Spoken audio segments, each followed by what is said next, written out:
Bem, hoje nós vamos falar sobre dois conceitos fundamentais que existem no mundo do trabalho, com especial importância para o trabalhador, que são os conceitos de categoria e associado. Categoria diz respeito àquele conjunto de trabalhadores dentro do mesmo espectro profissional, dentro da mesma atividade profissional.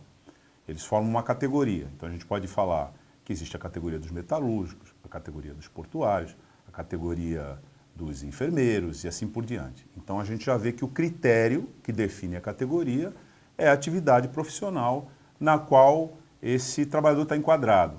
Quem define categoria? É o Estado. O Estado objetivamente define quem pertence a essas categorias. Para toda categoria profissional, tem uma categoria econômica. E por quê? Porque essa categoria, ou essas categorias, elas formam coletivos cuja representação é feita pelos seus respectivos sindicatos. Acontece que uma determinada categoria profissional, como a categoria dos trabalhadores portuários, ela tem como voz, como meio de representação, a sua organização sindical, o seu sindicato. Sendo que esse trabalhador que pertence àquela categoria profissional pode se associar ao sindicato. Mas atenção, há uma diferença importante. Todo trabalhador pertence a uma categoria. Nem todo trabalhador que pertence à categoria é sócio. Ele é sócio quando ele entra para o quadro associativo do seu sindicato e paga uma mensalidade por isso. Agora, surge a seguinte questão. Quando o sindicato negocia, ele negocia só para sócios ou ele negocia para toda a categoria? O sindicato, quando negocia, ele negocia para toda a categoria. A despeito do trabalhador ou da trabalhadora serem sócios ou não, o sindicato representa todos os que são sócios e os que não são sócios quando eles estão numa negociação coletiva. Portanto, os direitos que você tem e que existem lá na convenção coletiva ou no acordo coletivo de trabalho são direitos que você reivindica, que o sindicato apresenta como uma reivindicação sua e o sindicato negocia em seu nome e quando essa negociação tem êxito, esse direito passa a compor o seu patrimônio como trabalhador, a despeito de você ser sócio ou não. Antes, o trabalhador precisava manter na sua atividade profissional a contribuição sindical compulsória. Esse recolhimento dizia respeito a um valor que o sindicato recebia para defender toda a categoria. Agora, na vigência da Lei 13.647 do ano passado, desde 11 de novembro, está disciplinado esse tema de uma outra forma. O trabalhador pode contribuir, diz a lei, desde que ele autorize prévia e expressamente. E aqui tem um problema fundamental que a gente precisa entender. O que quer dizer prévia e expressamente? Para os empregadores, a contribuição prévia e expressa está definida como uma contribuição individual e por escrito no ambiente da empresa. Para os sindicatos, o entendimento é outro.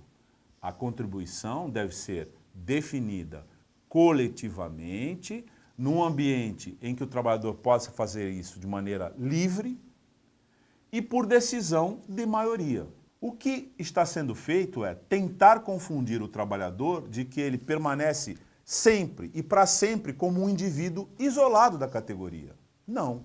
No caso das negociações coletivas, ele não é um indivíduo isolado da categoria. Basta a gente dar o seguinte exemplo. Quando a empresa manda uma proposta com um rol de reivindicações na database, o trabalhador vota se ele está de acordo ou não e rejeita ou aceita por esse voto. O que vai ser colhido na Assembleia? O voto da maioria. E o voto da maioria é que vai dizer se a categoria aceitou ou se a categoria rejeitou.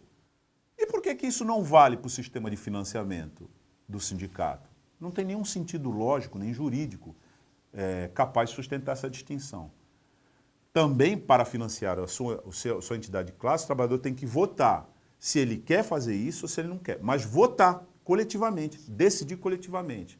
Quando o empregador diz que ele tem que fazer isso individualmente, ele acabou com a categoria, ele dissolveu a categoria, ele não reconhece mais a categoria e só reconhece o indivíduo. E quando ele faz isso, qual é o efeito prático disso? Ele acaba também com o sindicato. Por quê? Porque o sindicato é resultado da deliberação coletiva dos trabalhadores e não individual.